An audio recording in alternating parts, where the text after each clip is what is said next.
할렐루야. 예수님의 이름으로 부르다운 하나님께 오신 여러분을 축복합니다.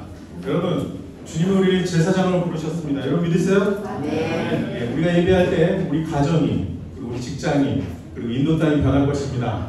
여러분은 그런 입술로 부르셨습니다. 우리 앞뒤 옆에 있는 분들한테 그렇게 한번 축복해 보실까요? 당신의 찬양을 받으십니다. 그 자리에 일어나서 함께 찬양하시도록 하시겠습니다. 예수 나의 첫사랑 되시네, 내 첫사랑 지존자 되신 그리스도 예수 찬양하리. 보좌 앞에 나의 삶이 향기로운 제사로 주께 드려지길 원하네.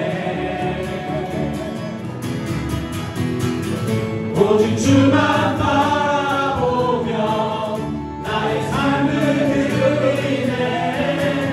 다른 길을 찾지 않으리. 나의 온전한 열정과 나의 찬양 되시네. 주의 길을 따라가리라. 예수 나의 첫사랑 되시네, 내 첫사랑 지존자 되신 그리스도 예수 찬양하리. 보좌 앞에 나의 삶이 향기로운 제사로 주께 드려지길 원하네. 오직 주만 바라보며 나의 삶을 드리네. 다른 길은 찾지 않으리. 나의 온전한 열정과 나의 찬양 되시네. 주의 길을 따라가리라.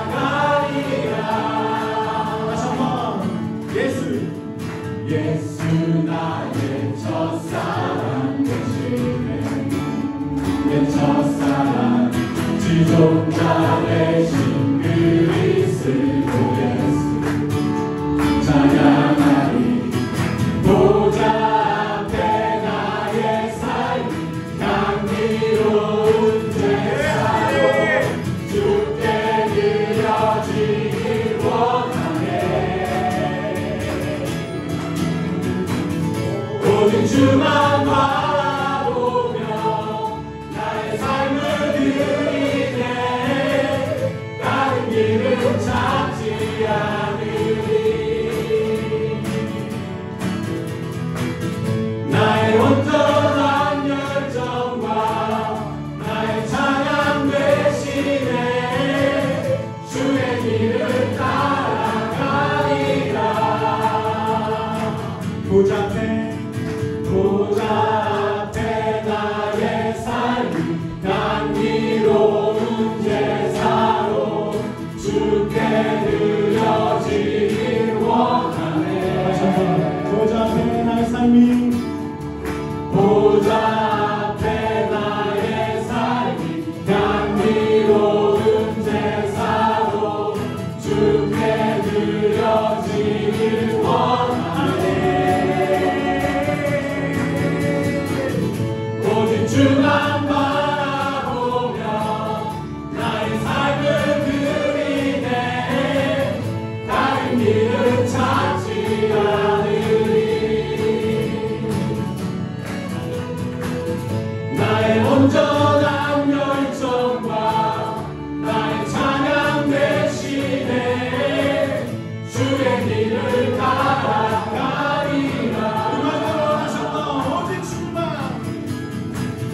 오직 주만 바라보며 나의 삶을 드리네.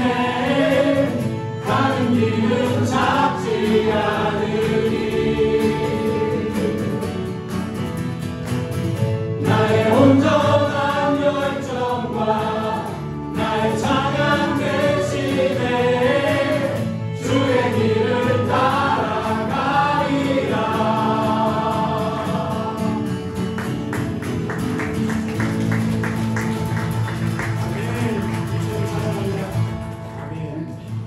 예수 열방의 소망 예수 우리의 위로자 주는 온 땅의 영원한 소망 예수 어둠 속의 빛 예수 변함없는 진리 주는 온 땅의 빛이 되시네 우리를 위해 죽으시고 다시 사신 생명의 주 주님만이 소망이요 변함없는 반석이라 주님만이 온 세상을 비추시네 죽음에서 부활하신 우리 구주 영광의 왕 주를 믿는 모든 자의 소망 되신 주를 믿네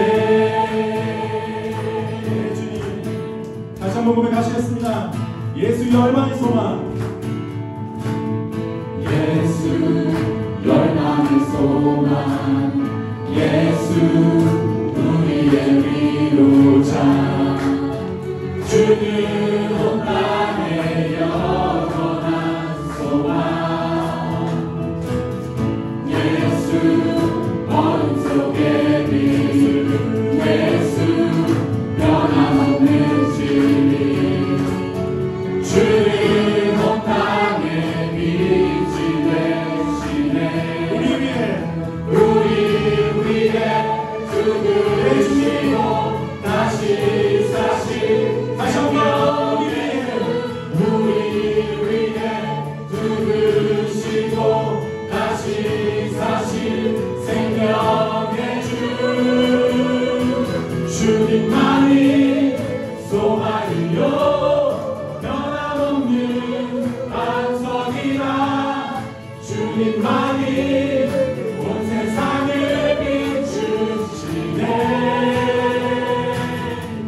또 죽음에서 부활하신 우리 구주 영광의 왕 주를 믿는 모든 자의 소망 되신 주를 믿네 우리 다시 한번 고백할 때 이것이 우리 인생의 의미 되길 원합니다. 예수 열망의 소망 예수 우리의 위로자 주는 온 땅의 영원한 소망 예수 어둠 속의 빛 예수 변함없는 진리 주는 온 땅의 빛이 되시네 우리를 위해 죽으시고 다시 사신 생명의 주 우리를 위해 죽으시고 다시 사신 생명의 주 함께 선포하시겠습니다. 주님만이 소망이요 변함없는 반석이라 주님만이 온 세상을 비추시네 또 죽음에서 부활하신 우리 구주 영광의 왕 주를 믿는 모든 자의 소망 되신 주님만이 소망입니다. 주님만이 소망이요 변함없는 반석이라 주님만이 온 세상을 비추시네 또 죽음에서 부활하신 우리 구주 영광의 왕 주를 믿는 모든 자의 소망 되신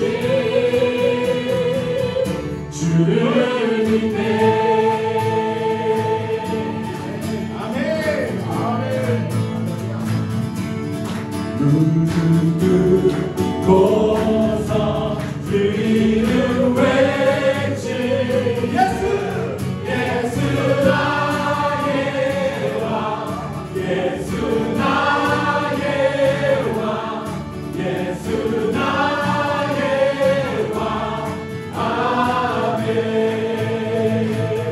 찬양하세 찬양하세 함께 소리 높여 찬양 드리세 우리 인생의 왕 되신 주님 찬양합니다 찬양하세 찬양하세 함께 소리 높여 찬양 드리세 찬양 받기에 합당하신 주님 언제나 동일하신 주 무릎 꿇고서 주님을 외치세 예수 나의 왕 예수 나의 왕 예수 나의 왕 아멘 찬양하세 찬양하세 찬양하세 왕께 소리 높여 찬양 드리세 찬양하세 찬양하세 왕께 소리 높여 찬양 드리세 찬양 받기에 합당하신 주님 언제나 동일하신 주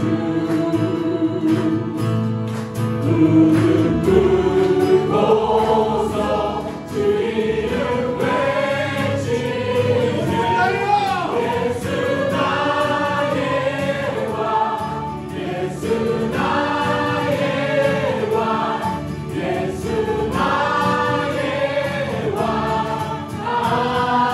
아멘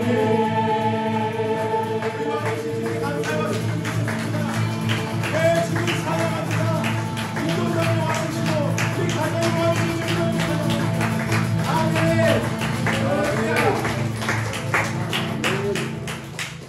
우리 그 자리에 앉아서 주님 기도록 하시겠습니다.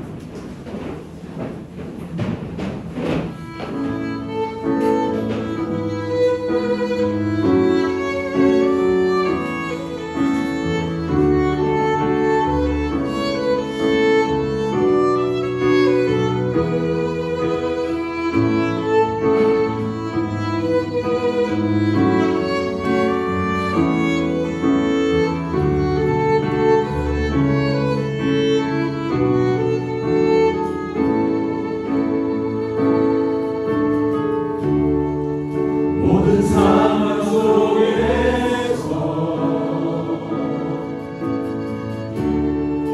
주를 찬양하리라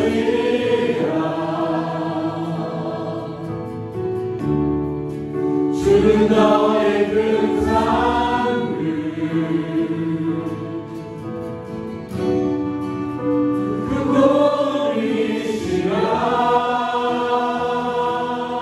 그곳이시라 주의 얼굴 구할 때 주의 영을 부르사 그 신사랑 안에서 주를 보게 하소서 주를 보게 하소서 내 영혼이 확정되고 확정되어 싸우니 그들의 눈들어 주를 바라봅니다 내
세상 무기를 위한 기도는 아니지만 하나님의 뜻인 것처럼 내 뜻을 구하지 않게 하옵시고 기도의 0점 조절이 주님한테 맞추어 주님한테 향하게 해달라고 주님이 중심이 되는 기도를 위한 기도를 하겠습니다. 기도합니다. 하나님 아버지, 우리 기도가 아버지 내 뜻과 내 생각과 내 계획들이 아닌 마음의 중심에 들어갔을 때 진짜 하나님 뜻인 것처럼 가장하지 않고 아버지 기도가 오직 주님한테 중심이 되며 주님한테 온전히 드리는 기도가 될 수 있도록 나의 기도가 더욱더 주님께 향하게 되는 우리의 기도가 되게 하여 주시옵소서.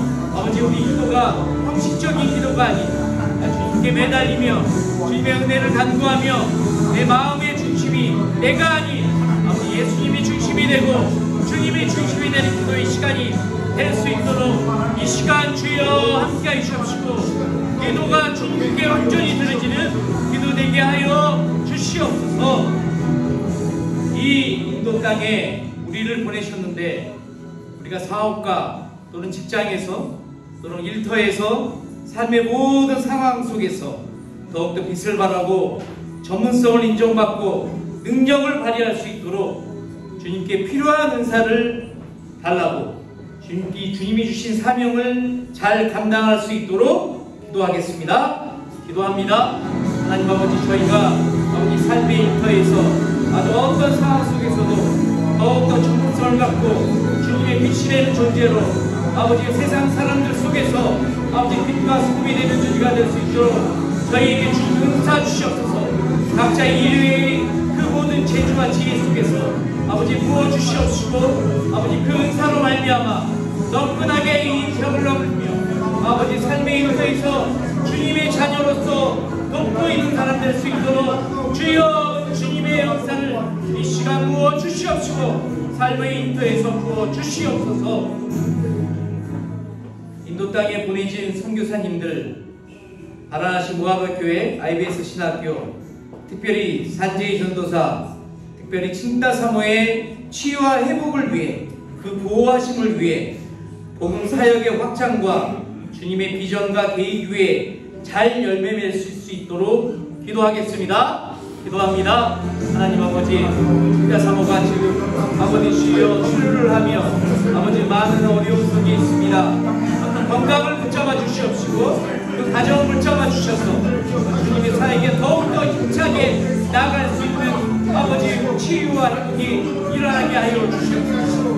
특별히 인도 땅에 오신 선교사님들 위해 기도합니다. 그들의 영과 힘을 붙잡아 주시옵시고 보호하여 주셔서 모든 상황과 소자 속에서 아버지 매일매일 삶 속에서 주님을 나타내며 돈의 확장과 복음의 역사들이 매일 일어나며 나아갈 수 있도록 그들을 붙잡아 주시옵시고 주여 함께하여 주시옵소서. 부르가운 한인교회 모두에게 성령 충만에 대한 목마름, 사모함을 주시고 오늘 이 시간에 무엇보다도 성령 충만을 주옵소서. 특히 말씀 전하는 김태 목사님에게 말씀의 능력과 함께 성령 충만을 부어주시도록 간절히 기도하겠습니다. 기도합니다. 하나님 아버지, 저희에게 성령 충만을 주시옵소서. 아버지, 저희 힘으로 할 수 없사오니 저희 매일매일의 삶 속에서 나타난 일이 아버지 나를 끌어당기고 아버지 때문에 시간을 하지만 주님께 성령 충만함으로 말미암아 아버지 주여 주님이 온전하신 길을 할 수 있도록 저희를 붙잡으시고 특별히 이 시간에 성령 충만을 받으신 분들은 성령 충만의 사모함을 성령 충만을 갖고 계신 분들은 더욱더 성령 충만을 구하게 하여 주시옵소서. 말씀 전하는 김태 목사님에게 말씀의 능력을 부어주시옵시고 말씀의 아버지 주여 말씀하여 주시옵시고 아버지 주여 이 시간 주의 메시지가 잘 전달되게 하여 주시옵시고 성령 충만으로 이 시간 채워주시옵시고 부어주시옵소서. 부어주시옵소서. 아버지 하심정이 함께 하여 주시옵소서. 사람 낚는 어부 주님의 제자로 불러주셨고 제대로 일하지 못했지만 사망에서 생명으로 망하는 길에서 흥하는 길로 가게 해주신 주님, 믿음 안에서 승리하고 이 인도 땅에서 구원의 역사와 부흥을 달라고 은혜로 모든 이 매배의 참된 예배자로 살아가게 해달라고 또한 오늘 듣고 각자 들고 나온 기도 제목을 가지고 기도하겠습니다. 아버지 하나님 감사합니다. 저희도 참된 예배자로 살기를 원합니다. 아버지 이 시간 예배자는 굳건히 서게 하여 주시옵소서. 저희들 함께하는 역사들이 이 시간 더욱더 아버지 주님 안에 나아가게 하여 주시옵소서. 아버지 주시오. 예배의 승리자, 삶의 승리자, 예수님의 제자, 아버지 예수님의 교육할 수 있는 귀한 저희들 될 수 있도록 이 불과 하나님께 모두에게 아버지 각자의 지체에게 아버지 주여 함께하여 주시옵시고 아버지 저희의 모든 기도 제목들이 주님 안에서 이루어지며 주님의 때에 주님의 시간에 주님의 아버지 과정에 아버지 응답받는 기도 될 수 있도록 각자의 기도를 주여 들어주시옵시고 이 시간 은혜 주시옵소서. 은혜 주시옵소서. 오늘도 주님이 주신 사랑으로 바라볼 수 있는 눈을 주옵소서. 때에 따라 가장 선한 곳으로 나의 마음을 채워주시고 주의 음성을 들을 수 있는 믿음 허락하여 주옵소서. 이 시간 예배자로서 나아가고 승리하게 하옵시고 그러므로 말미암아 세상 속으로 나갈 때 은혜로 나아갈 수 있게 하옵소서. 우리의 가정과 자녀들을 주님께 온전히 맡기고 주님의 주신 말씀과 비전과 계획으로 살아가게 하옵소서. 불과 한인교회가 부흥의 장소가 되고 은혜가 넘치는 교회가 될 수 있도록 축복하여 주옵소서. 어둠에서 빛으로 눈을 뜨며 오늘도 믿음 안에서 최고의 날이 되기를 원합니다. 주여 함께하여 주시옵소서. 눈물과 역경의 길을 잘 걷게 하시어 귀한 축복을 알게 해주셔서 감사합니다. 감사합니다. 새날을 주시고 은혜 부어주신 주님을 찬양하며 모든 영광을 오직 하나님께 돌립니다. 예수님의 이름으로 기도드리옵나이다. 아멘. 네, 오늘 주시는 말씀은 출애굽기 20장 13절입니다. 우리 모두 다 같이 일어나셔서 주님의 말씀을 듣겠습니다. 성취한 문제 공부해 주시겠습니다.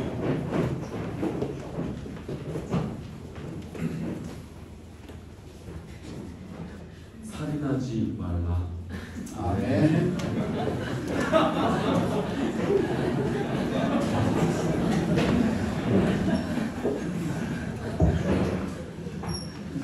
왜 웃으십니까? 네, 우리 찬송가 50장 찬양하시면서 드려진 헌금 봉헌하겠습니다.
지난 한 주간 동안 또 우리를 부르신 그 부름의 자리에서 하나님의 나라와 복음을 위해 우리에게 주신 은사와 재능을 따라 세상을 섬기게 하시다가 오늘 주일 공동체 예배로 사랑하는 모든 성도들을 모으시고 주님 앞에 예배합니다. 우리가 평생 예배자의 자리에 이 축복을 누리게 하시고 평생 우리가 머무는 곳이 어디든 그곳에서 예배자로 살아갈 수 있도록 성령님 우리를 그렇게 다스려 주시고 인도하여 주시옵소서. 오늘 인도 땅에서 드려지는 모든 예배를 주께서 받으시고 이 땅 가운데 하나님의 나라와 주의 영광과 복음의 비밀이 드러나게 하여 주시옵소서. 특별히 핍박 가운데 어려움 가운데 예배하며 주를 섬기는 이 땅의 형제자매들을 기억해 주시고 또 선교사님들을 기억하여 주시옵소서. 우리에게 주신 것 중에 일부를 하나님 나라와 교회의 필요와 또 이 땅의 선교와 가난한 이들을 위하여 우리가 헌금으로 드립니다. 헌금이 사용되어지는 곳에 주님 함께 하시고 주의 영광이 드러나게 하시고 물질을 드린 모든 이들의 그 손길마다 복의 복을 더하여 주시옵소서. 이제 주의 말씀을 우리가 듣기를 원합니다. 하나님, 출타 중이거나 몸이 불편하여 오늘 예배에 나오지 못한 사랑하는 성도들, 그들이 머무는 곳에 동일한 주의 은혜가 있게 하시고 말씀을 듣는 모든 성도들의 귀와 눈을 그리고 심령을 열어 주의 말씀을 받으며 말씀이 우리 삶의 실제가 되며 그 말씀을 따라 우리의 믿음의 길을 계속 걸어갈 수 있도록 성령 하나님 함께하여 주시옵소서. 주일학교에서 말씀을 배우는 우리 어린 자녀들도 동일한 주의 은혜로 함께하여 주시옵소서. 이 시간을 온전히 주님 앞에 올려드리오며 우리 주님 예수 그리스도의 이름으로 감사하며 기도드렸습니다. 아멘.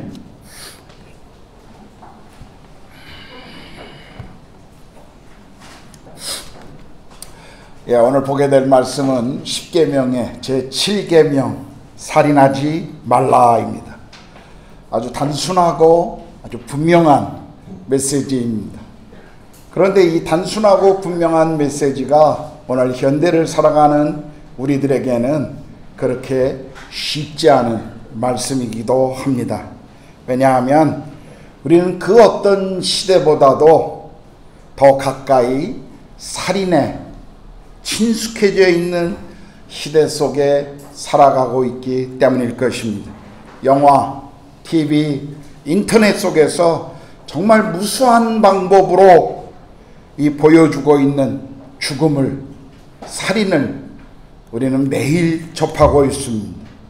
우리 아이들이 손쉽게 접근하고 있는 게임만 보더라도 그 게임 속에 엄청난 잔혹함과 그리고 정말 무수한 사람들을 죽여야만 하는, 그래야 그 게임을 이길 수 있는 그런 폭력과 죽음이 난무한 그런 게임들을 우리가 볼 수가 있습니다. 영화도 마찬가지입니다. 더 많은 사람을 잔인하게 죽여야만 영웅으로 인정받는, 그래서 누가 더 많은 사람을 죽이는가를 마치 경쟁이라도 하듯 오늘 영화는 너무 많은 폭력을 우리에게 보여주고 있습니다. 아이들은 게임 속에서 이 게임이 정말 현실인지 환타지인지를 모를 정도로 게임에 몰입되어 있는 것을 또한 봅니다. 수많은 살인사건에 대한 뉴스, 그리고 전쟁에 죽어가는 사람들의 모습을 우리는 보면서도 마치 그것이 현실 속에 우리 옆에서 일어나는 일이 아니라 그저 영화 속의 허구인 것처럼 우리는 그것을 그저 바라볼 때가 많이 있습니다. 오늘 TV 뉴스 속에서 폭탄에 맞아 죽어가는 사람들, 드론 공격으로 죽어가는 사람들, 총에 맞아 죽어가는 군인들, 이 모습을 우리는 마치 영화의 한 장면처럼 그냥 음료수를 마시며 식사를 하며 아무런 감흥 없이 마치 감정을 잃어버린 사람들처럼 그 살인의 현장을 목도하면서도 아무런 우리 안에 그 마음의 느낌이 또 어떤 죄의식이 없는 오늘 우리의 모습을 볼 수가 있습니다. 고통 속에 죽어가는 사람들, 그들은 내 옆에 있는 남편 또는 우리 가정에 있는 내 사랑하는 아들처럼 누군가에게는 사랑하는 남편이요 누군가에게는 사랑하는 아들이었음에도 불구하고 우리는 그 살인의 현장을 목격하면서도 아무런 책임 없이 그것을 바라볼 때가 있습니다. 이런 시대를 살아가고 있는 오늘 우리에게 살인하지 말라라고 하는 이 말씀은 도대체 어떤 의미가 있을까요? 우리가 먼저 살펴보기 원하는 것은요, 성경은 왜 살인하지 말라라고 명령하셨는가입니다. 요즘 생명운동을 하시는 사람들, 또 동물보호주의자들, 채식주의자들은 생명이 있는 것은 그 어떤 것도 죽여서는 안 된다라고 주장하는 분들이 있습니다. 우리 인도의 자이나 교회의 또 한 분파들을 보면 전혀 살생하지 말라라고 하는 그 교리적 가르침 때문에 어떤 이들은 나체로 손에 공작부채 하나만을 가지고 평생을 살아가는 수도사들이 우리가 쉽게 우리의 거리에서도 우리가 볼 수가 있습니다. 여러분 보신 적이 없는지 모르겠습니다만 주의 깊게 보면 여름철에 이 델리와 하리나라를 종종 지나갈 때가 있습니다. 저는 여러 번 보았습니다. 살생하지 말라고 하는 그것 때문에 어떤 곤충, 어떤 생물이든 생명이 있는 것에 대해서는 전혀 살생하지 않으려고 하는 그들의 태도, 이 생명 존중에 대한 그들의 태도는 우리가 본받을 만합니다. 그러나 성경은 모든 생명을 어떤 생명도 죽여서는 안 된다고 가르치지는 않습니다. 성경에 하나님께서는 모든 생명의 근원이시고 그렇기 때문에 하나님께서 우리 가운데 허락하신 것을 우리가 소중히 여겨야 된다고 물론 성경은 우리에게 가르치고 있습니다. 그러나 그렇다고 해서 성경이 생명 존중 운동을 하는 어떤 채식주의자들이나 생명 보호 운동이 절대적인 것이다라고 우리에게 가르치지는 않습니다. 그것을 지지하지도 않습니다. 성경은 모든 자연을 인간에게 하나님이 허락하신 선물이기 때문에 인간은 그 모든 것들을 소유할 수 있고 또 그것을 누릴 수 있는 선물이라는 것을 알죠. 채소나 생선, 동물의 고기들, 이 모든 것들을 인간의 음식으로 하나님은 허락하셨습니다. 물론 율법은 제적인 어떤 의미 때문에 부정과 정과 정과 부에 대한 그 의미 때문에 어떤 동물은 먹지 말라 또는 건강의 이유로 어떤 음식은 먹지 말라라고 우리에게 가르칩니다. 그러나 신약 성경에서의 가르침은 모든 것이 하나님이 주신 것이기 때문에 우리가 감사함으로 믿음으로 먹으면 그것은 합당하다라고 우리에게 말씀하시죠. 다만 하나님이 우리에게 허락하셨다고 해서 그것을 마음대로 우리가 훼손하거나 탐욕적인 태도로 그것을 다루어서는 안 된다라고 성경은 우리에게 또한 말씀해 주고 있습니다. 우리 창세기 1장 28절을 보면요, 하나님께서 인간을 창조하신 후에 하나님이 그들에게 복을 주시며 하나님이 그들에게 이르시되 생육하고 번성하여 땅에 충만하라, 땅을 정복하라, 바다의 물고기와 하늘의 새와 땅에 움직이는 모든 생물을 다스리라 라고 말씀하셨습니다. 여기 다스리라 라고 하는 이 말은 어떤 의미에서 관리하라고 하는 그런 의미의 단어입니다. 그러므로 우리 인간은 하나님이 창조하시고 우리에게 맡겨준 것에 대해서 우리는 정직이적 직분으로 그것을 감당해야 될 책임이 있다는 것입니다.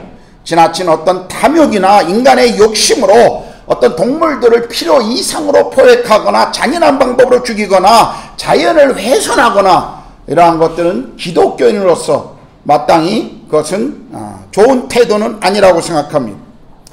하나님이 지으신 세계 안에서 우리가 다른 생명과 함께 살아가는 인간이 마땅히 지켜야 할 어떤 선이 분명히 우리에게 있다는 것이죠. 그러나 오늘 우리가 본문은요, 분명히 우리에게 말씀하시는 것은 불교나 어떤 힌두교의 가르침처럼 살생하지 말라라가 아니라 살인하지 말라라고 말하면서 특별히 인간에게 이 말씀이 제한적으로 지금 사람의 생명에 관계되어 있음을 우리에게 분명히 말씀하고 있습니다.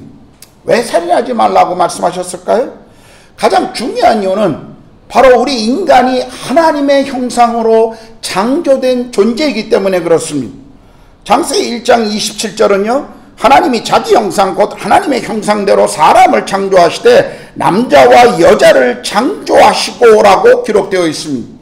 여기 형상이라고 하는 것, 그것은 하나님이 우리의 인간의 모양대로 어떤 외모적 형태를 갖춘 분이다라고 말씀하고 있는 것이 아닙니다. 하나님이 가지고 계신 그분의 속성, 그분의 성품을 따라 인간을 만들었다는 것입니다. 우리를 인격적인 존재로 만드셔서 자기 삶에 대한 선택, 그리고 그 결정을 자유롭게 할 수 있는 영적 존재로 하나님이 그분의 형상을 따라 우리를 만드셨습니다. 그래서 우리 인간은 하나님을 예배할 수 있는 피조물 중에 유일하게 하나님과 교제할 수 있는 영적 존재로 하나님이 만드셨다는 것입니다. 하나님이 우리를 만드시되 그분의 형상을 따라 창조하셨다고 하는 것은 우리 인간이 가지고 있는 그 존귀함, 그리고 인간이 가지고 있는 그 가치를 우리에게 설명해 주고 있습니다. 저는 학교 다닐 때, 요즘도 그렇게 가르치는지는 모르겠습니다만, 사회 과목을 공부할 때 인간이 만물의 영장이다. 근데 왜 만물의 영장인가? 손을 사용해서 도구를 사용할 줄 알고, 언어를 써서 소통할 줄 알고, 두 발로 직립보행을 해서 머리를 쓸 줄 알기 때문에 우리가 만물의 영장이다라는 말을 배웠습니다. 그러나 그것은 세상적인 가르침이고요. 성경이 인간이 존귀하고 가치 있는 소중한 존재가 왜인가? 그것은 우리가 하나님의 형상을 따라 지음 받았기 때문이라는 것입니다. 하나님 그분의 형상대로 우리가 창조되었기 때문에 우리는 하나님의 형상의 어떤 그 보여주는 것이기 때문에 인간이 존중받아야 되고 소중한 존재다라고 말씀하시는 것입니다. 우리 창세기 2장 7절에 보면요, 여호와 하나님이 땅의 흙으로 사람을 지으시고 생기를 그 코에 불어넣으셨으니 사람이 생명이 되니라 라고 말씀하시죠. 우리의 생명이 하나님으로부터 왔음을 보여주고 있습니다. 그러므로 인간의 생명은 자동적으로 갖게 된 어떤 자연적 권리가 아니라요, 하나님이 주신 선물이라는 것입니다. 하나님이 주권이 있다는 거예요. 그래서 사람의 생명은 하나님이 주신 것이기 때문에 하나님만이 그분의 권리를 주장할 수 있다라고 하는, 우리의 생명을 주관할 수 있는 유일한 분이 바로 하나님이다라는 사실을 성경은 우리에게 가르치신 것이죠. 그러므로 살인이라고 하는 것은요, 하나님이 주권적으로 가지고 있는 그 행위를 사람이 침범하여 뺏으려고 하는 것이기 때문에 그것은 범죄라는 것입니다. 누군가의 생명을 뺏는다는 것, 그것은 하나님의 권한을 침범하여 내가 그 권한을 행사하려고 하는, 인간이 창조주 앞에 그분의 권위를 도전하는 그런 행위라고 지금 성경은 우리에게 말씀하시는 것입니다. 그래서 창세기 9장 6절에 보면요, 다른 사람의 피를 흘리면 그 사람의 피도 흘릴 것이니 이는 하나님이 자기 형상대로 사람을 지으셨습니다 라고 말씀하십니다. 사람을 죽이는 것, 하나님의 형상으로 만들어진 인간을 죽이는 것이기 때문에 살인을 지금 금하신 거예요. 성경에 보면 율법에 피를 먹지 말라라고 말씀하고 있습니다. 그래서 어떤 분들은 지금도 순대 안 먹고 선짓국 안 먹는 분들이 계십니다. 왜냐하면 그 안에 산 피가 기본적으로 들어간다고 생각하기 때문에 이 율법의 말씀을 따라 그것을 거부하고 지금도 식사를 할 때 안 드시는 분들이 있어요.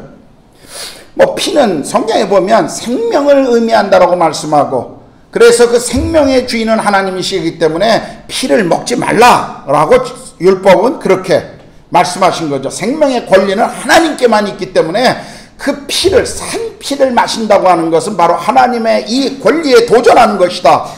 이 생명의 주관자가 누구신가를 그걸 통해서 우리에게 가르치시기를 원하셨던 것입니다. 살인은 하나님의 형상을 파괴하는 범죄입니다. 자신의 생명이든 타인의 생명이든 우리가 그것을 빼앗는 것은요, 단순히 그 생명을 경시하는 것을 넘어서 하나님의 그분의 권위, 그분의 주권에 도전하는 범죄라는 사실을 우리는 기억하셔야 합니다. 그렇다면 하나님은 모든 살인을 금하신 것일까요? 우리가 성경을 읽어보면 어떤 종류이든지 사람을 죽이는 것을 금하기보다는 어떤 부분에 있어서는 이렇게 허용된 죽음이 있다라는 것, 우리가 이것을 성경을 통해서 보게 됩니다.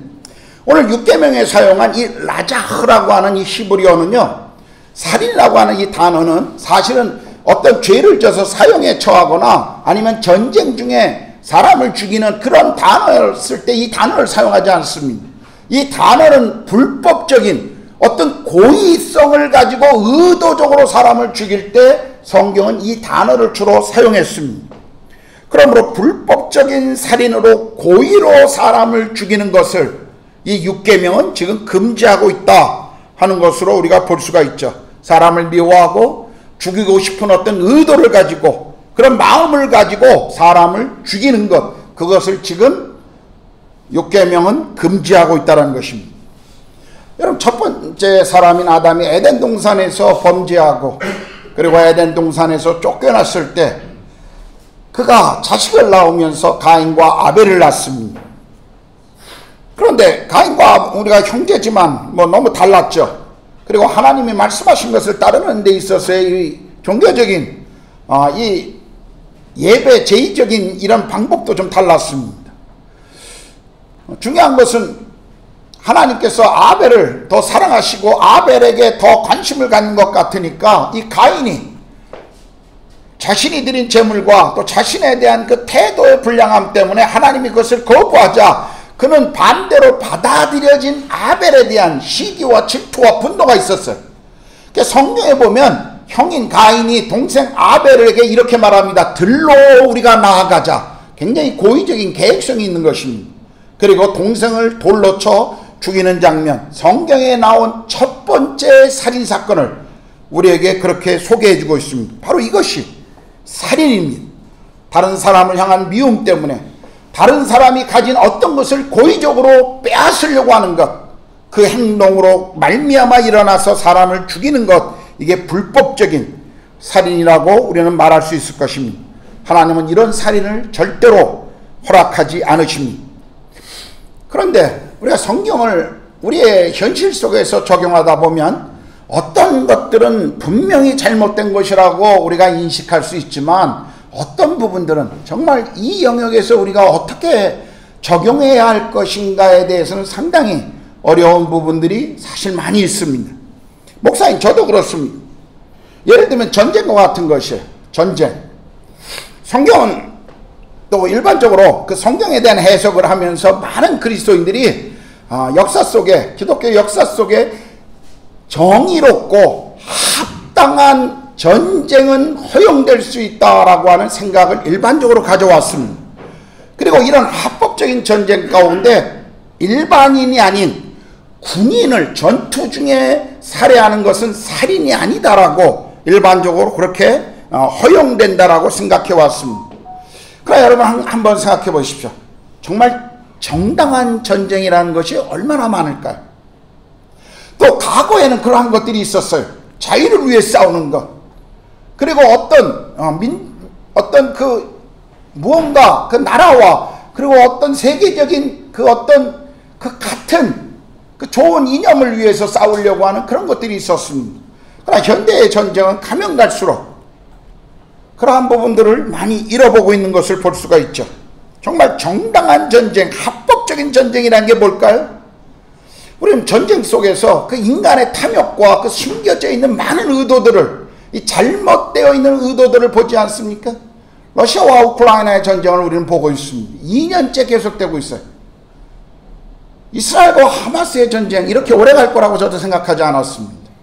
아프리카의 수많은 내란들, 우리 이 전쟁의 소문을 들을 때마다 그 안에 있는 인간의 그 폭력성, 이 성폭행과 폭력과 그 약탈과 이런 많은 것들을 우리는 그 전쟁에서 보고 있지 않나요? 여러분, 기독교 역사 속에서도 가장 부끄러운 전쟁은 십자군 전쟁이었습니다. 중세의 십자군 전쟁. 신앙의 이름으로 전쟁이 시작되어졌지만 그러나 신앙을 떠나 약탈과 폭행과 수많은 자기 야망과 욕심, 탐욕을 위해서 그 전쟁을 일으켰던 사람들을 우리는 보고 있습니다. 정말 기독교 역사의 가장 부끄러운 전쟁입니다. 이런 전쟁의 상황 속에서 우리 그리스도인들이 어떻게 해야 하는가? 참 이건 쉽지 않은 질문이라고 저는 생각합니다. 저는 군 복무가 대한민국의 젊은이들에게 있어서 국방의 의무요, 또 당연히 해야 될 일이라고 생각했고, 또 제가 가지고 있는 나라에 대한 사랑과 제가 가지고 있는 신앙에 대한 그런 자유에 대한 사상 때문에 우리와 적대관계를 갖고 있는 공산주의에 대한 이 이념을 받아들일 수 없었기 때문에 저도 군에 입대했고 또 복무하고 마쳤습니다. 한국과 북한은 지금 휴전 중이에요. 더욱이 한국은 이런 적대적 상황에서 젊은이들의 군 복무는 국방의 의무로 다른 선택의 여지가 없었습니다. 그런데 한국에도 어떤 분들이 종교적인 신념이나 아니면 양심의 자유로 인하여 군 복무를 거부하는 사람들이 있습니다. 저는 아주 좋다고 생각하는 사람입니다.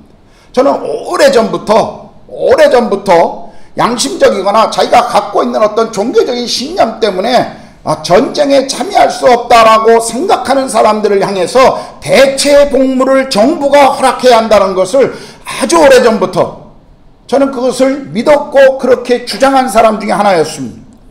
최근 한국 사회에서도 법원에서 이런 대체 복무나 이런 것을 전과 다르게 생각하고 그런 어떤 것을 허용하는 이런 어떤 이슈를 갖는 것 저는 굉장히 적절하다라고 생각합니다. 여러분이 제 생각과 다를 수도 있습니다.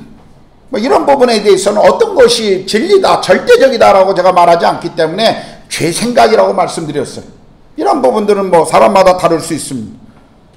그러나 어떤 상황이든지 기독교인들은요, 평화주의자가 되어야 한다는 사실입니다. 많은 역사 속에 우리 그리스도인들은 또 일반적으로 사람들은 전쟁은 더 큰 악을 막기 위한 자선책이다 라고 그렇게 생각해 왔습니다. 그러나 우리 그리스도인들은요, 전쟁을 반대하는 데 멈추는 사람들이 아니라 적극적으로 평화를 이루는 일에 우리는 힘써야 된다는 것입니다. 우리 그것을 굉장히 우리 마음 가운데 가지고 있어야 돼. 폭력이 아무리 정당화해도요, 폭력은 폭력일 뿐입니다. 성경이 우리에게 가르치는 것이 그거예요. 폭력은 또 다른 폭력을 날 뿐이에요. 거기엔 정당성이라는 것이 없습니다. 그러므로 그리스도인들은 상황과 환경에 따라 이 부분을 어떻게 받아들여야 할 것인가 참 쉽지 않고 각자의 결정이지만 선택이고 그 선택에 대한 책임을 짓는 거지만, 그러나 근본적으로 그리스도인은 평화주의자가 되어야 한다. 폭력을 거부하고 전쟁을 반대하고 우리는 평화로운 삶을 계속 살아가는 것을 계속 소망하고 지지해야 한다는 것. 다른 사람의 생명을 해하거나 다른 사람의 어떤 것을 빼앗기 위해서 행하는 이런 모든 폭력적인 것에 대해서 그리스도인들은 동의하거나 참여해서는 안 된다는 것입니다. 여러분, 안락사는 어떻습니까?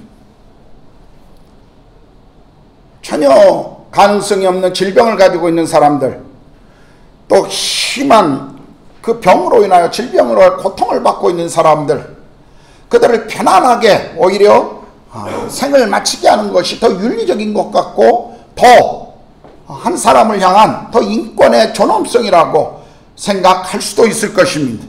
그러나 저는 개인적으로 안락사를 반대하는 사람입니다. 안락사를 합법화하는 나라도 있죠. 또 한국의 어떤 분들이 그런 안락사 네덜란드나 이런 데 신청해서 그 신청해서 그 안락사를 이렇게 하신 분도 있다라는 얘기를 제가 뉴스에서 들은 적도 있습니다.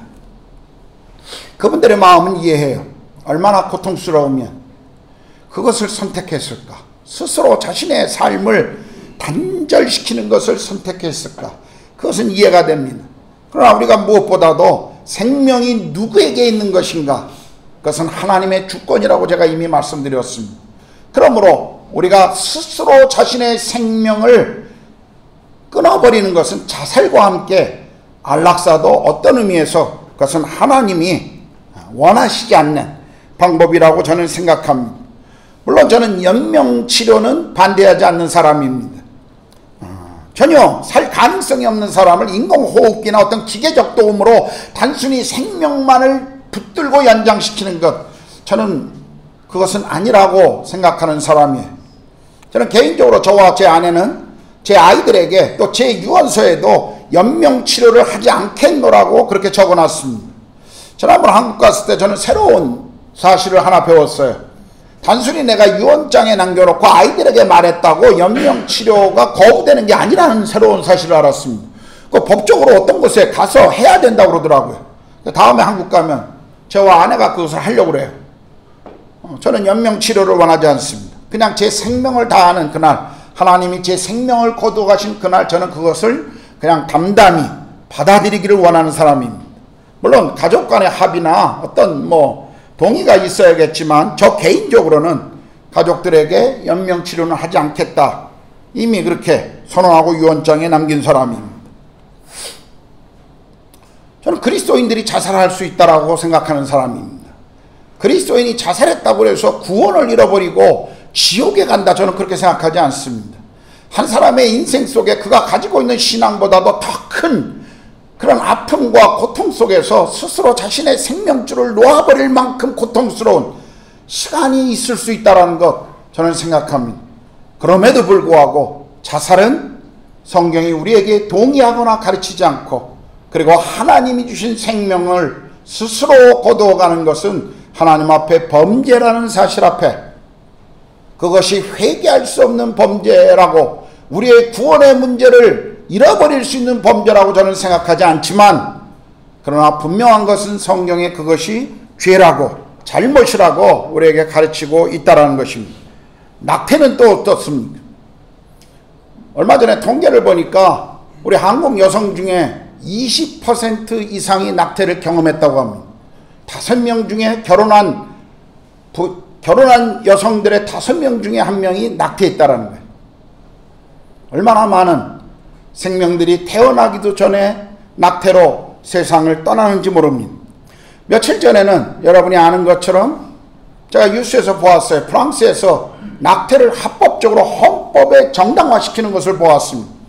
이제까지 많은 나라들이 낙태를 많은 경우에 허용하고 그것을 이렇게 합법화한 나라도 있지만, 인정한 나라도 있지만, 이번처럼 헌법에 그것을 명시한 것은 지금 처음 있는 일입니다.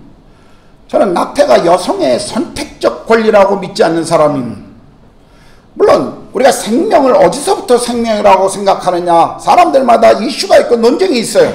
그러나 성경은 정자와 난자가 만나 수정체를 이루는 그 순간부터 생명이라고 우리에게 가르치고 있고, 저는 그 사실을 믿는 사람입니다. 그렇다면 여성의 몸 안에 자라고 있는 생명이 어리다고 하는 이유 하나 때문에, 눈에 보이지 않는 이유 하나 때문에 그것을 아주, 우리 표현도 참 정말 지저분한 표현을 써요. 지워버린다 그럽니다. 생명을 지워버린다라는 것, 그것은 있을 수가 없는 일입니다. 그것은 또 다른 살인일 뿐이에요.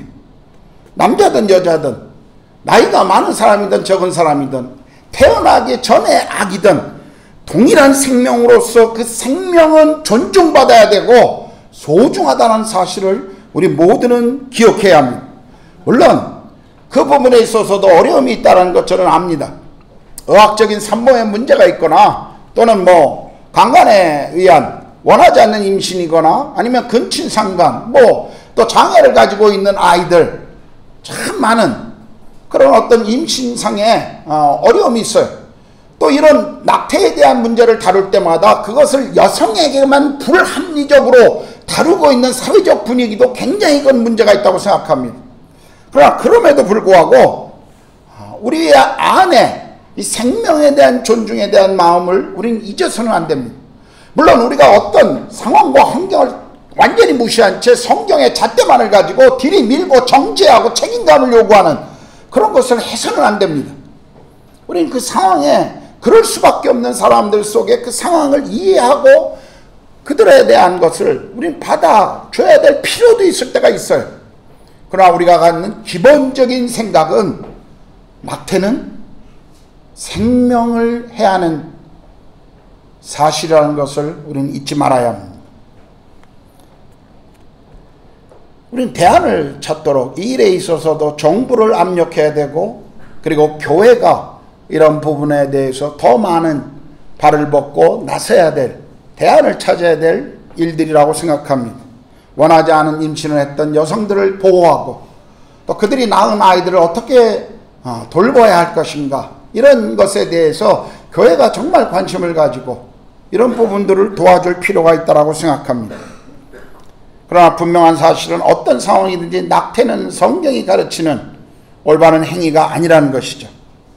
자살, 안락사, 낙태, 사형제도, 전쟁의 살인, 이런 모든 것들 우리가 쉽게 말할 수 있는 그런 이슈는 아닐 것입니다. 그러나 저는 개인적으로 또 목회자로서 저는 전쟁이나 자살이나 낙태나 사형제도나 안락사 이런 것들을 반대하는 사람입니다. 여러분들이 저와 생각을 다르게 할 수도 있어요. 괜찮습니다. 어떤 분들은 사형제도에 대해서 절대적으로 필요하다라고 말하는 분도 있습니다. 그러나 저는 개인적으로 사형제도를 저는 반대하는 사람입니다. 여러분이 저하고 생각이 달라도 그냥 다를 뿐입니다. 어떤 것이 이런 부분에 있어서는 맞고 틀림의 부분은 아니에요. 그러나 중요한 한 가지는, 분명한 것은 우리가 살인을 금하고 사람들의 생명을 소중히 여겨야 한다는 것, 생명 존엄에 대한 이 성경의 가르침은 모두가 동의하고 그것을 따라야 한다는 것입니다. 정말 우리가 마음이 아픈 것, 오늘을 살아가는 우리에게 사람들이, 사회가 생명을 존중하지 않는 이런 사회가 되어가고 있다는 것, 그건 정말 우리가 그리스도인으로서 마음을 아프게 생각해야 합니다. 예수님은요, 마태복음 5장 21절 22절에서 살인에 대해서 어떻게 말씀하셨나요? 옛 사람에게 말한 바 살인하지 말라, 누구든지 살인하면 심판을 받게 되리라 하였다는 것을 너희가 들었으나 나는 너희에게 이르노니 형제에게 노하는 자마다 심판을 받게 되고 형제를 대하여 나가라 하는 자, 이 바보라고 하는 자는 공회에 잡혀가고 미련한 놈이라 하는 자는 지옥불에 들어가게 되리라 라고 말씀하셨거든요. 우리가 예수님은 이 6계명을 해석하시면서 지금 살인의 행동보다, 외적인 어떤 그의 행위보다도 내적 마음의 동기가 무엇이냐, 이것을 먼저 지금 지적하고 계세요. 다른 사람을 무시하는 태도, 그 마음과 태도를 지금 지적하고 계십니다. 그러므로 살인하지 말라라고 하는 이 명령은요, 무엇보다도 다른 사람의 생명을 존귀히 여기라고 하는 이 태도에서 출발한다는 것입니다. 살인하지 말라라고 하는 것은요, 하나님을 사랑하고 자기 자신을 사랑하고 또 이웃을 사랑하는, 그리고 만물을 사랑하는 삶을 살아가야 할 것을 우리에게 가르치고 있다는 것입니다. 이것이 오늘 살인하지 말라는 계명을 통해서 하나님이 우리에게 가르치고 싶은 그분의 마음이라고 저는 생각합니다. 오늘 사람들은요, 세상 가운데 우리의 문화는요, 다른 사람들을 밟고 그들을 죽이며 내가 살기 위해서 그렇게 해야 하는 그런 시대 속에 우리가 살고 있습니다. 정말 사람을 살인하지 않는다 할지라도, 사람의 목숨을 해하지 않는다 할지라도 우리 안에 수많은 동기와 삶의 태도들이 다른 사람을 밟고 일어나야 한다고 하는 그 이기적인 욕망과 탐욕과 야망이, 이 잘못된 야망이 우리 안에 자리 잡고 있는 이런 사회 속에 지금 우리가 살아가고 있습니다. 그런데 하나님은 어떻게 하셨습니까? 하나님은 그런 자들을 위해서 그의 사랑하는 아들 예수 그리스도를 십자가에 보내주셨습니다. 예수 그리스도를 십자가에 보내주셨어요. 하나님의 사랑은요, 죄 때문에 결국은 지옥으로 떨어질 수밖에 없는 그 인간들을 위해서 자신의 아들을 대신 죽게 하셨습니다.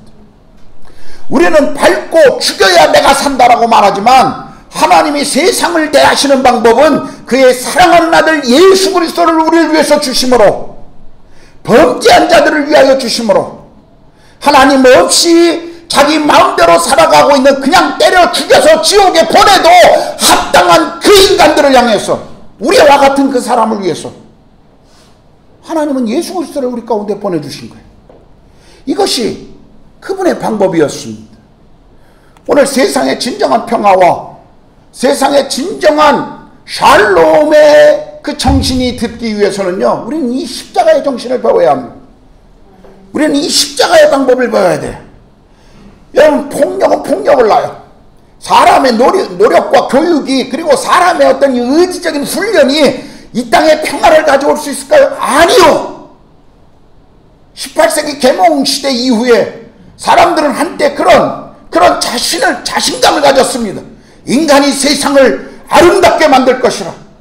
그러나 1차 대전, 2차 세계대전이 터지면서 사람들은 그 모든 소망이 다 깨어져 버렸어요. 오늘 우리 주변을 보면서 인간에게 소망이 있을까요? 정말 인간이 유토피아를 만들 수 있을 것이라고 우리 생각합니까? 우리는 아니라는 것을 압니다. 그렇다면 이 땅의 진정한 평화는 어디서부터 올까요? 그리스도가 보여주신 그 십자가의 삶을 살아가는 이들을 통해서 그것이 이루어가는 것입니다. 우리는 그 십자가의 길을 걸어야 합니다. 믿으십니까? 우리는 그 십자가의 길을 걸어야 돼요. 주님은 12군단을 불러서 그 영적인 세계와 모든 것들을 부르셔서 자기를 보호할 수 있는 분이셨지만 그 십자가의 길을 선택할 때 그분은 그냥 강도처럼 그냥 범죄자처럼 묵묵히 그 십자가의 길을 받아들이셨음을 우리는 압니다. 하나님은 그 아들 예수 그리스도를 우리 가운데 보내주시면서 하나님의 사랑이 우리가 어떤 것인지를 알게 하셨어요. 우리가 받은 사랑이 얼마나 큰 것인지 그 아들을 십자가에 죽기까지 우리에게 보여주셨습니다. 십자가만이, 이 십자가의 길을 걷는 사람만이 진정한 하늘의 평화를 만들어낼 수가 있습니다. 오늘 살인하지 말라고 하는 이 계명은요, 다른 사람 안에 있는, 우리가 누군가를 만날 때 그 사람 안에 있는 하나님의 형상을 기억하라고 하는 것입니다. 여러분 옆에 있는 사람들을, 내 남편, 내 아이들뿐만 아니라 우리가 만나는 수없이 많은 인종과 민족과 나라와 모든 것을 떠나서 내가 만나는 그 사람들 속에 하나님의 형상, 그 고귀함이 있다고 하는 것을 우리에게 가르치고 있는 것입니다. 우리는 그것을 잊지 말아야 돼요. 내가 만나는 모든 사람들이 예수의 삶과 바꾼 사람들이라는 것, 우리 가운데 찾아오신 하나님이신 그분의 생명과 맞바꾼 존재들이라는 사실, 우리 그것을 잊지 말아야 합니다. 내 옆에 앉아있는 분들 대단한 사람들이에요. 여러분과 저는 정말 대단한 사람들입니다. 저는 이 사실을 알고 난 이후에 제 삶이 달라졌어요. 제 안에 있는 열등감과 제 속에 다른 것을 추구했던 그 모든 것들에 대한 대답을 찾았어요.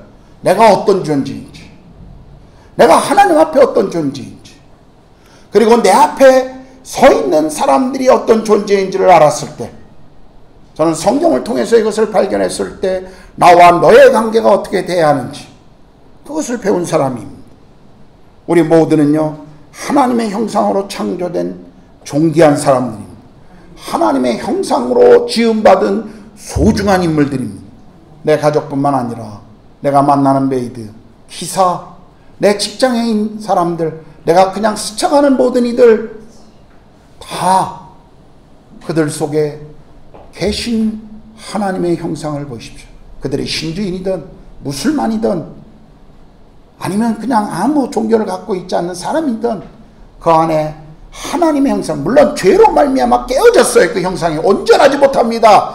그래서 다시 예수 그리스도의 죽음과 부활로 그 형상이 회복되어야 할 사람들입니다. 그러나 그럼에도 불구하고 예수 그리스도가 그들을 위해서 기꺼이 자신의 생명과 삶을 드릴 수 있었다면 우리는 그들을 그런 시선으로, 주님의 시선과 주님의 마음으로 바라봐야 한다는 것입니다. 이 땅에 예수께서 살아가신 방법, 예수께서 걸으셨던 그 길, 우리는 함께 그 길을 따라가야 합니다. 우리 죄를 위해서, 그리고 우리가 얼마나 하나님 앞에 사랑받는 존재인지를 알게 하기 위해서 그리스도가 보여주신 그 십자가의 길, 나를 위해 사는 삶이 아니라 다른 이유를 위해서 기꺼이 내 삶을 드릴 줄 아는 그 십자가의 삶, 우리는 그것을 정말 배워야 합니다. 오늘 이 시대 속에 사람들이 서로 경쟁하고 서로를 밟지 않으면 일어설 수 없는 이 환경 속에, 서로 미워하고 증오하고 그것 때문에 서로 분노하고 있는 이 사회 속에 정말 우리가 진정한 평화를 이 땅에 이루기 위해서 무엇을 가져야 하는가, 오늘 이 말씀은 우리에게 가르치고 있는 것입니다. 남을 위해 죽는 것이 무엇인지 십자가의 길은 우리에게 보여주셨습니다. 우리는 지금 그 길을 살아내야 합니다. 우리 삶의 그 십자가의 길을 걸어가는 삶에서 자라가야 합니다. 그것이 자라가야 돼요. 오늘 실패하면요, 오늘 내 안에 있는 이기적인 탐욕 때문에 또 한 번 실패하면 또다시 주님 앞에 나오고 또다시 주님 앞에 내 삶을 고백하고 또다시 그 십자가의 길을 걷겠노라고 우리는 계속 결단하셔야 합니다. 그래서 이 땅의 미움과 분노와 폭력과 살인에 점청된 이 어둠의 세상에서 우리가 그리스도의 평화의 사람들로 이 땅에 살아가야 한다는 것을 기억하십시오. 이것이 오늘 이 폭력의 시대 속에서 우리를 부르신, 그리고 우리를 이 땅에서 하나님의 사람들, 평화의 사람들로 부르신 그분의 뜻이라는 사실을 잊지 마십시오. 다시 말씀드립니다. 십자가의 길을 걸으십시오. 십자가 안에서 여러분의 삶이 자라가십시오. 기도하겠습니다.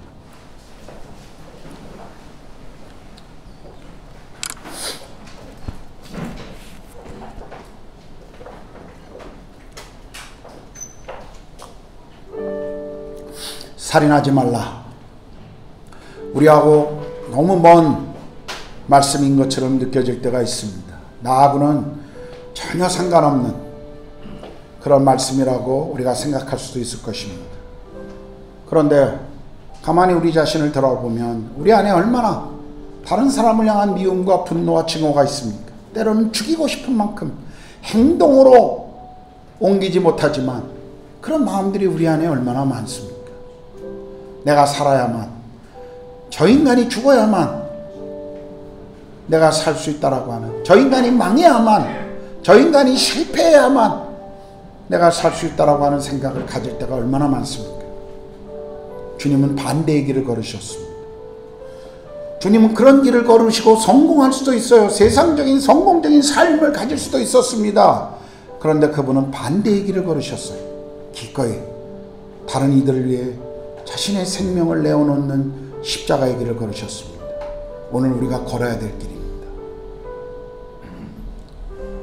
여러분 삶에서도, 직장에서도 때로는 그 주님의 뜻을 따라가려고 손해볼 때가 얼마나 많이 있습니까? 사람들로부터 손가락질 받을 때도 얼마나 많아요. 내가 손해를 감당해야 될 때도 참 많죠. 내가 그리스도인이라는 이름 때문에 참아야 될 더 많은 시간을 상대방을 위해서 드려야 할 때 많이 있다는 것 압니다. 그것을 삶에서, 직장에서 고민하면서 이뤄가고 있는 분들이 있다는 것 알아요. 오늘 우리는 말씀을 기억합시다. 하나님, 이 폭력과 미움과 증오가 정말 범람하는 이 시대 속에 하나님, 제가 다시 이 십자가의 길을 걸으며 평화의 사람으로 내가 머무는 곳에서 하나님의 나라를 드러내겠습니다. 하나님, 저를 사용해 주십시오. 힘들어도 그 길을 걷겠습니다. 우리 말씀을 기억하면서 주님 앞에 기도합시다. 기도하겠습니다. 하나님 아버지, 제 안에도 하나님 순간순간 지나칠 때마다 생기고 있는 그 미움과 분노가 얼마나 많은지, 제 속에서도 꿈틀거리고 있는 이 하나님 증오, 미움, 분노, 상처가 있음을 고백합니다. 하나님 앞에 날마다 십자가 앞에서 이것을 내려놓고 주님 앞에 다스림을 정말 요청드리지만 여전히 내 안에 하나님 일어나고 있는 이 분노에 대한 마음도 있음을 고백합니다. 주님, 그렇기 때문에 제가 할 수 있는 것이 없습니다. 내가 할 수 있는 것이 하나도 없음을 고백합니다. 하나님, 저를 다스려 주십시오. 성령님, 저를 다스려 주십시오. 성령님, 저를 다스려 주시고 성령의 능력으로 제가 평화의 사람으로, 이 땅에 하나님의 나라를 이뤄가는 사람으로 하나님 사용해 주시옵소서. 오 성령 하나님, 그렇게 우리를 인도해 주십시오. 하나님 아버지, 우리가 살인하지 말라는 말씀을 들으면서 이것은 우리의 삶과 굉장히 멀리 있는 말씀처럼 생각했지만 얼마나 가까이에 있는 말씀인지 오늘 들었습니다. 내 안에도 행동하지는 않을 뿐만 아니라, 행동하지는 않지만 그러나 내 안에 있는 미움들, 내 안에 있는 분노와 증오들이 있음을 고백합니다. 주님, 제 안에도 있습니다. 십자가 앞에 내려놓지만 불쑥불쑥 움틀거리며 튀어나오는 하나님, 그 인간적인 내 안에 죄성들이 있음을 고백합니다. 제 노력으로, 제가 하려고 하는 그 어떤 수고로 하나님 이것이 다루어지지 않음을 또한 고백합니다. 성령의 능력이 우리에게 필요합니다. 성령님, 오셔서 우리를 다스려 주시옵소서. 성령님 우리를 통치해 주시옵소서. 십자가의 길을 우리가 걷게 해 주시옵소서. 십자가를 살아내는 사람들이 되게 해 주시옵소서. 우리 사랑하는 구로가온 한인교회 모든 성도들의 삶에 이들이 머무는 가정, 직장, 학교, 그리고 이 사회 속에서 우리가 십자가의 길을 따라가며 그 길을 걷는 사람들이 되게 해 주시옵소서.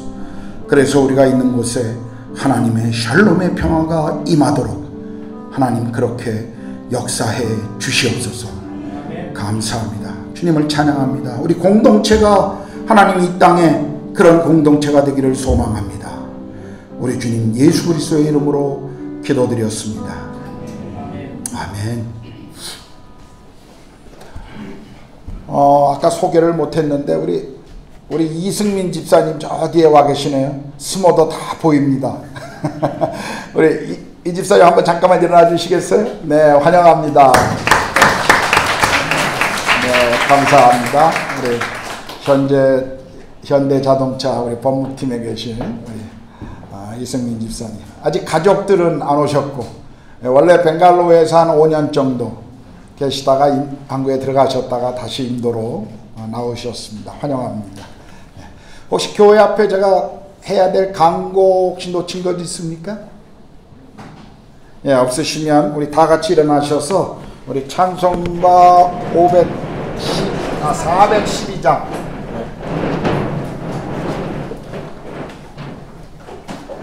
우리 찬양하시겠습니다. 내 영혼의 그 깊은 데서 우리 찬양하죠.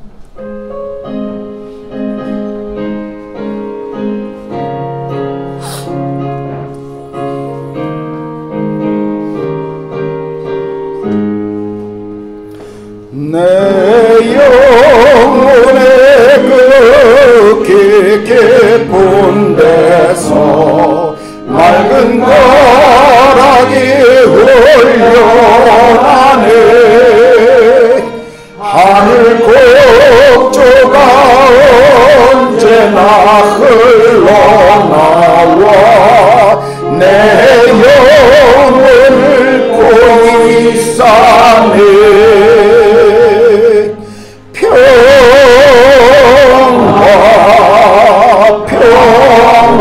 평화로다 하늘 위에서 내려오네.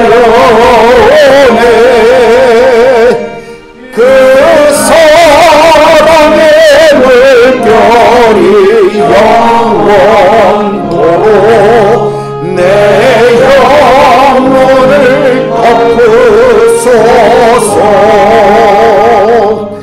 내 마음속에서 사랑의 평화는 깊이 묻힌 보배로다. 나의 보화를 캐내어 가져갈 자 그 아무도 없으리라.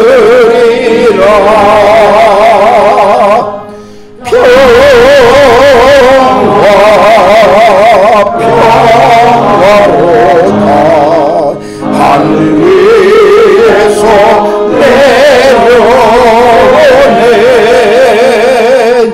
그 사랑의 물결이 영원토록 내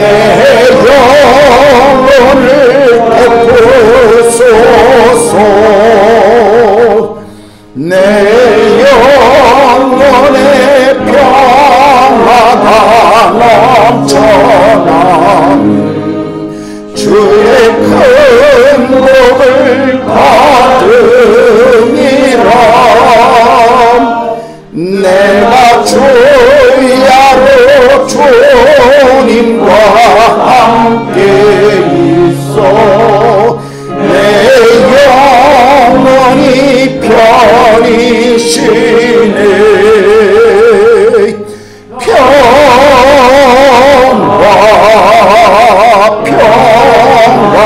평화로다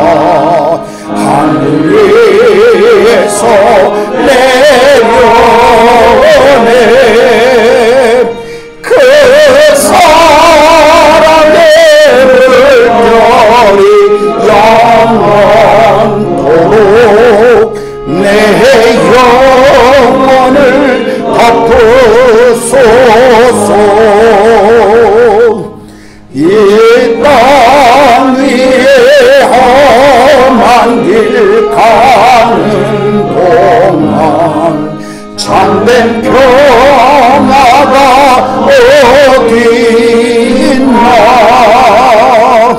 우리 모두 다 예수를 친구 삼아 참 평화를 누리겠네.